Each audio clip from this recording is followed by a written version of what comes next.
Welcome to this class. मित्रांनो, याच्या आधीचं जे काही लेक्चर होतं आपलं, that will B vehicle on bank road और अँगल ऑफ बँकिंगसाठी. त्याच्यानंतरचं जे एक्झाम्पल होतं ते एक्झाम्पल आपलं बाकी होतं, ते आपण इथे कम्प्लीट करणार आहोत. And then again we try to discuss about the conical नेमका काय असतं, त्याचे ॲप्लिकेशन काय असतात. ठीक आहे ना. तर इथे जर मी रेसिंग ट्रॅक कन्सिडर केला त्याने दिलेला, तो 9.9 मीटरचा आहे. म्हणजे जो ट्रॅक आहे ज्याचे कर्वेचर आहे, हा जो कर्व आहे इथून एवढा, तर हा तुम्हाला दिसतो 9.9 मीटरचा आहे. म्हणजे हा आर असेल इथून व्हेकल पर्यंतचा. ठीक आहे. तर हा जो आर दिसतोय इथे बँक केलेला आहे टॅन इनवर्सचा 0.5. तर टॅन इनवर्सचा 0.5 म्हणजे basically theta is equals to tan इनवर्सचा 0.5 आहे. तर टॅन थिटा पूर्ण 0.5 तुम्हाला दिसेल. स्टॅटिक फ्रिक्शन सगळ्यांना माहिती आहे 0.2 त्यांनी दिलेला आहे इथे, बरोबर. तो डिटरमाइन करायला लावत होता की स्पीड लिमिट किती आहे, दॅट विल बी 10% मार्जिनला.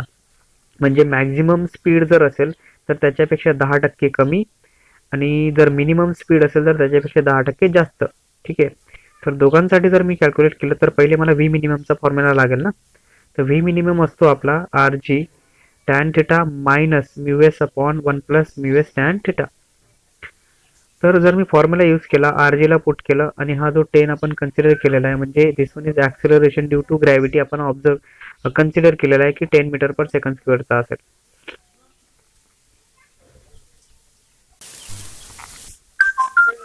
जर मी याला 10 मीटर पर सेकंड कन्सिडर केला तर त्यावेळेस जर मी 0.5 मायनस 0.2 केला आणि जर मी हे पूर्ण सॉल्व केलं तर माझ्याकडे काय येतो, हा 27 येऊन जाईल.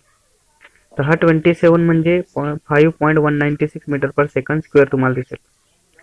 तर मिनिमम स्पीडला 10% जर हायर स्पीड असेल तर म्हणजे 100% पेक्षा 10% जास्त स्पीड आहे माझा. म्हणजे तो किती असेल, 110 भागिले 100. ह्याला जर मी 10% केला तर माझ्याकडे जी स्पीड येते मी मिनिमम, ती होती काहीतरी 5 मीटर पर सेकंडची. तर ती होऊन जाते ऑब्विसली 5.716. म्हणजे अप्रॉक्सिमेटली जर कन्सिडर केलं तर 6 मीटर पर सेकंडच्या स्पीडला चालून जाईल. ठीक आहे. म्हणजे 6 मीटर पर सेकंडच्या स्पीडला ते जे व्हेकल आहे आपलं ते कॉर्नरने निघून जाईल. ठीक आहे. But if I consider the maximum स्पीडचा जो फॉर्म्युला आहे आपला R g tan theta plus mu s 1 minus mu s tan theta जर घेतला तर सेम फॉर्म्युला आणि सेम व्हॅल्यू जर पुटअप केल्या then we can get here 77. म्हणजे 8.77, म्हणजे हा 9च्या आसपास चालला जातो, 9 मीटर पर सेकंडच्या आसपास. तर 9 मीटर पर सेकंडची जी स्पीड आहे त्याच्यापेक्षा 10% कमी असायला पाहिजे स्पीड, की ते जे व्हेकल आहे आपलं ते जर 9 मीटरने गेलं तर ही मॅक्झिमम स्पीड असेल, त्याच्यापेक्षा 10% कमी स्पीडने काय व्हायला पाहिजे, व्हेकल जायला पाहिजे, की जे व्हेकल आहे आपलं ते इझिली निघून जाईल. बरोबर. So here we can get a 90. म्हणजे 100 मधून जर 10% कमी असेल तर किती येऊन जाते, 90% ना. बरोबर. तर 90% भागिले 100 जर केलं आपण तर वी गेट अ 7.896 मीटर पर सेकंडची आपल्याकडे व्हॅल्यू येऊन जाईल. ठीक आहे. तर ह्या पद्धतीने तुमचं हे एक्झाम्पल होतं. त्याच्यानंतर एक्झॅक्टली जर तुम्ही कोनिकल पेंडुलम मित्रांनो, एक्झॅक्टली कोनिकल पेंडुलम कसा असतो और काय असतो, जर आपण ऑब्झर्व केलं की आपण एक सिंपल पेंडुलम घ्यायचो. हा सिंपल पेंडुलम जर असेल आणि या सिंपल पेंडुलमला जर मी एक स्ट्रिंग अटॅच करून दिली आणि ह्या स्ट्रिंगला जर एखादा बॉब असेल हा, तर सिंपल पेंडुलम काय करायचा, इट जस्ट स्विंग करायचा. बरोबर आहे. ठीक आहे. तर हा पेंडुलम जो आहे आपला कोनिकल पेंडुलम, तर हा कोनिकल पेंडुलम फक्त स्विंग करत नाही. तर ऑब्झर्व केलं असेल तुम्ही की हा जो पेंडुलम आहे आपला, हा जो बॉब आहे हा एक हॉरिझॉन्टल सर्कल परफॉर्म करतो असा. आणि हॉरिझॉन्टल सर्कल सोबत जर तुम्ही ऑब्झर्व केलं की ही जी स्ट्रिंग आहे ती स्ट्रिंग या बॉब सोबत एक कोन तयार करते. प्रत्येक केसमध्ये जर तुम्ही बघितलं तर अशा वेळेस अशा जे पेंडुलमला म्हटलं जातं, असा जो पेंडुलम असतो त्या पेंडुलमला म्हटलं जातं कोनिकल पेंडुलम. फॉर जर तुम्ही डेफिनेशन नीट रीड केली तर तुम्हाला समजेल, it is a simple pendulum which gives such a motion that Bob describe a horizontal circle. म्हणजे हा जो बॉब आहे हा काय करतोय, हॉरिझॉन्टल सर्कल डिस्क्राईब करतोय.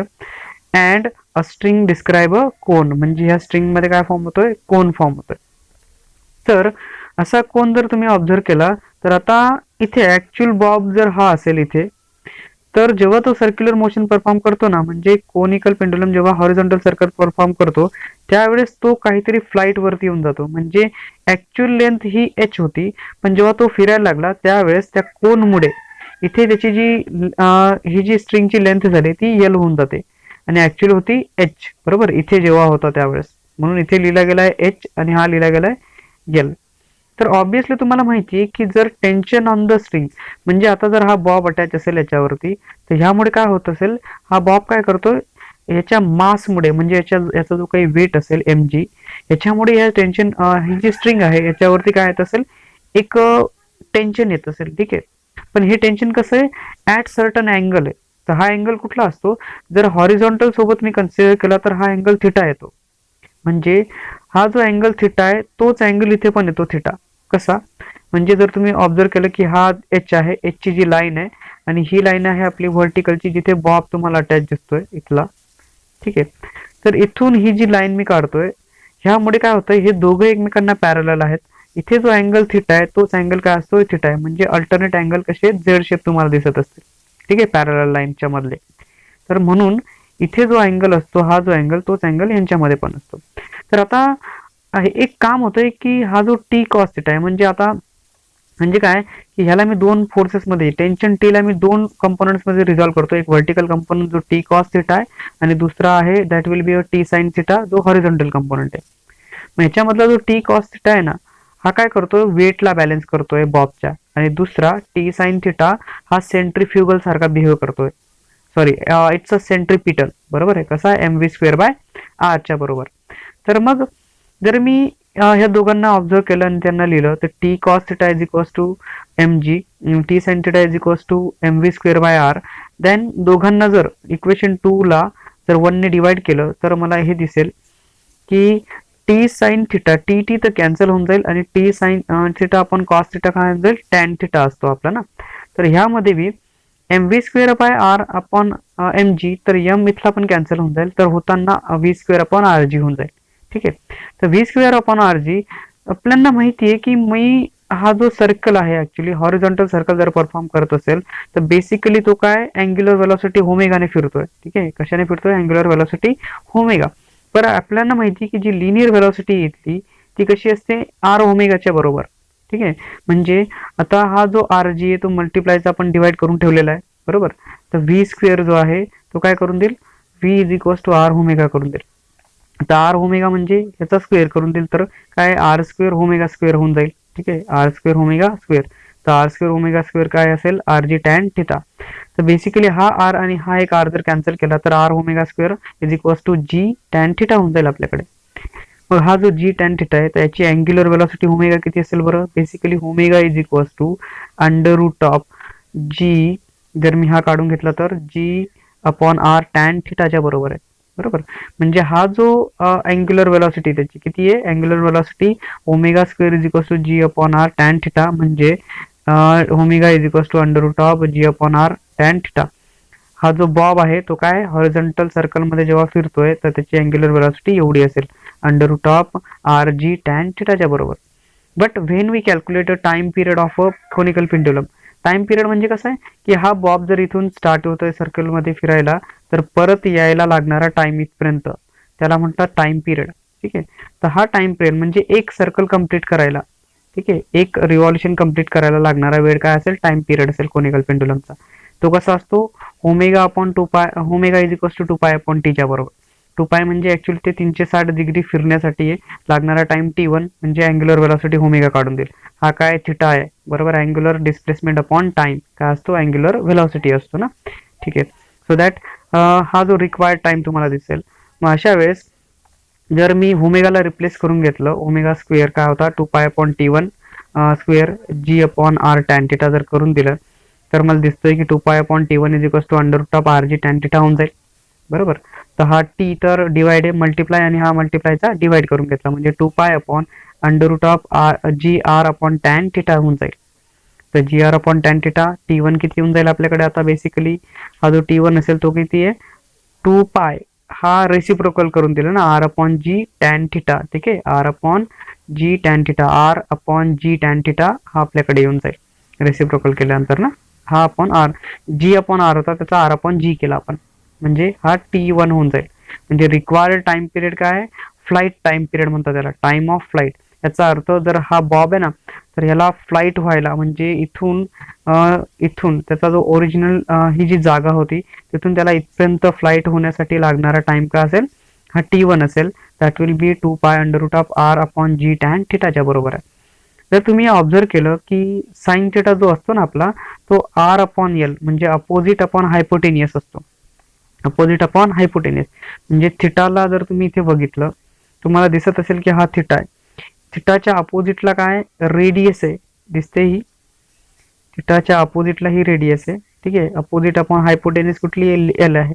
तर साइन थिटा काय होऊन जाईल तुमचा, sine theta is equal to r by l होऊन जाईल ना. म्हणजे हा आर बाय एल मी इथे लिहिलेला आहे तुमच्यासाठी, that will be r by l. आणि इथे आर काय होईल मग, एल साइन थिटा. तर r by l l sine theta जर मी लिहिला तर मला दिसेल की हा आर मी रिप्लेस करू शकतो आता एल साइन थिटाने. बरोबर, आर ला कशाने रिप्लेस करू शकतो मी, एल साइन थिटा. तर एल साइन थिटा मी लिहिला, L sine theta upon g tan theta होऊन जाईल ना. तर जी टॅन थिटा आपण लिहिला इथे, L sine theta upon g tan theta. तर टॅन थिटा म्हणजे कसं आहे, sine theta upon cos theta ना. तर याच्यामधला जर मी बघितला तर हा दोघं कॅन्सल करून देईल आणि 1 अपॉन कॉस थिटा राहील ना. तर रेसिप्रोकल म्हणजे हा डिवाइड असेल तर मल्टिप्लाय होईल, म्हणजे कसा एल कॉस थिटा अपॉन जी. तर हा असेल T1 that will B actual time period at very. जर मी कन्सिडर केला याचा जो ऍक्च्युअल टाइम पिरियड आपण म्हणतोय फ्लाइटिंग टाइम, तो कसा येईल बरं, T1 is equal to 2 pi l upon g l cos theta. तर तुम्हाला हे लिहिण्याचं कारण काय आहे, क्वेश्चन येतो तुमचा ह्याच्यावरती T1 is equal to 2 pi under root of L upon g cos थिटावरती. आणि हा थिटा खूप स्मॉलर असतो, cos theta is equal to 1 च्या बरोबर. अशा वेळेस हा जो कॉस थिटा आहे, जो time period of conical pendulum असतो, तो T1 is equal to cos थिटाला जर 1 कन्सिडर केलं तर काय होईल, T1 is equal to 2 pi under root of L upon g च्या बरोबर. मग असा हा जो जी आहे याच्यासाठी आता टाइम तर काढून घेतला की फ्लाइट होण्यासाठी लागणारा टाइम किती येतो. बट ॲट दॅट इन्स्टेंट जो आहे हा T1 आपल्याला दिसतोय ना, दॅट विल बी याच्यावरती जो बॉब आहे त्याच्यावरती बॉब ज्या स्ट्रिंगला अटॅच केली आहे त्या स्ट्रिंगवरती ऍक्च्युली येणारं टेन्शन किती आहे, कारण ते तुटू पण शकते ना काही केसमध्ये. बरोबर, जर मी बॉब लावून ठेवलेला आहे स्ट्रिंगला, तर या स्ट्रिंगवरती जर वेट खूप जास्त झालं तर त्यामुळे काय होऊ शकते, ही स्ट्रिंग ब्रेक होऊ शकते आपली. बरोबर, तर ब्रेक होण्यासाठी ऍक्च्युली त्याच्यावरती टेन्शन किती लागतं, मग ते पण आपल्याला कॅल्क्युलेट करावं लागेल कोनिकल पेंडुलम वरती. मग काय केलं मी, स्क्वेअरिंग आणि ऍडिंग करून दिलं इक्वेशन 1 आणि 2. बरोबर, इक्वेशन 1 आणि 2 जर तुम्ही बघितलं असेल तर हे आहे, मी इक्वेशन 1 लिहिलेलं होतं, T cos theta m g आणि T sine theta m v square by R. तर ह्या दोघांना जर ऍड करून दिलं आणि स्क्वेअर करून दिलं तर हे दोघं असे दिसतील, t square cos square theta t square sine square theta is equal to m g square plus m v raise to 4 upon g square होऊन जाईल. तर याच्यामधलं जर मी टी स्क्वेअरला कॉमन काढला तर cos square plus sine square किती असतो 1 आणि m g square हा पण m v square upon r चा काय असेल, हा आर आहे, जी नाहीये. ठीक आहे, so sorry to say this, हा जी नाहीये आर आहे. तर m v square by r bracket square होईल. तर अशा वेळेस इथे तर तो 1 झाला म्हणजे टी स्क्वेअर आला, हा किती झालाय 1. T square is equal to m g square m v square by r bracket square होईल. तर आपल्याला माहिती आहे की इक्वेशन 3 मध्ये आपल्याला आपण लिहिलं होतं की tan theta is equal to v square upon R g होता. म्हणजे टॅन थिटा कसा होता, आर अपॉन एच च्या बरोबर, opposite side upon adjacent side as like this. जिथे मी तिथून बघितलं होतं ना त्याच पद्धतीने, जसं मी कोनिकल पेंडुलमचा त्याला रिझॉल्व्ह केलं होतं त्यावेळेस. मग हा आर अपॉन एच च्या बरोबर आहे, v square upon R g. जर मी v square upon R g लिहितो तर व्ही किती येईल इथे, R square g upon H होऊन जाईल ना. तर व्ही आहे linear velocity of that bob. ठीक आहे, अशा लिनियर वेलॉसिटीला जर मी इक्वेशन 4 आणि 5 ला इक्वेट केलं, तिथला जो व्ही आहे त्याला मी r square g upon h लिहिलं.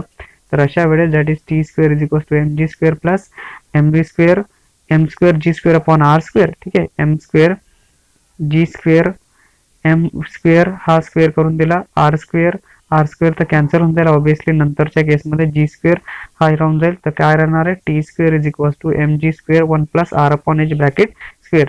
तर हे असेल टेन्शन ऑन द स्ट्रिंग.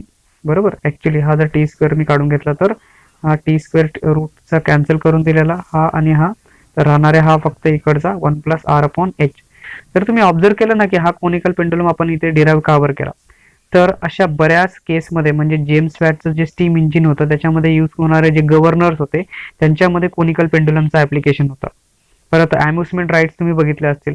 मोठमोठ्याला जे अम्युजमेंट राईड्स असतात आपल्या, म्हणजे पाळणे जे असतात ना, जर तुम्ही बघितलं असेल असा कुठला तरी मोठा पाळणा होता डिस्क सारखा, आणि हा स्वतःला काय करतो, असा गोल गोल फिरवतो, बरोबर, हॉरिझॉन्टल सर्कल परफॉर्म करतो. तर अशा केसमध्ये मी येणारे जे अम्युजमेंट राईड्स असतात आपले काय असतात, कोनिकल पेंडुलमचं ऍप्लिकेशन घेतात. परत लाईट हाऊस असतात आपले, जे समुद्राच्या किनाऱ्यावरती लाईट हाऊस लावलेले असतात ना, हे लाईट हाऊस मध्ये पण काय असतं, कोनिकल पेंडुलम तुम्हाला दिसेल. त्याचा ऍप्लिकेशन असतो, तो जो लाईट असतो तो इकडे तिकडे फिरताना तुम्हाला दिसेल.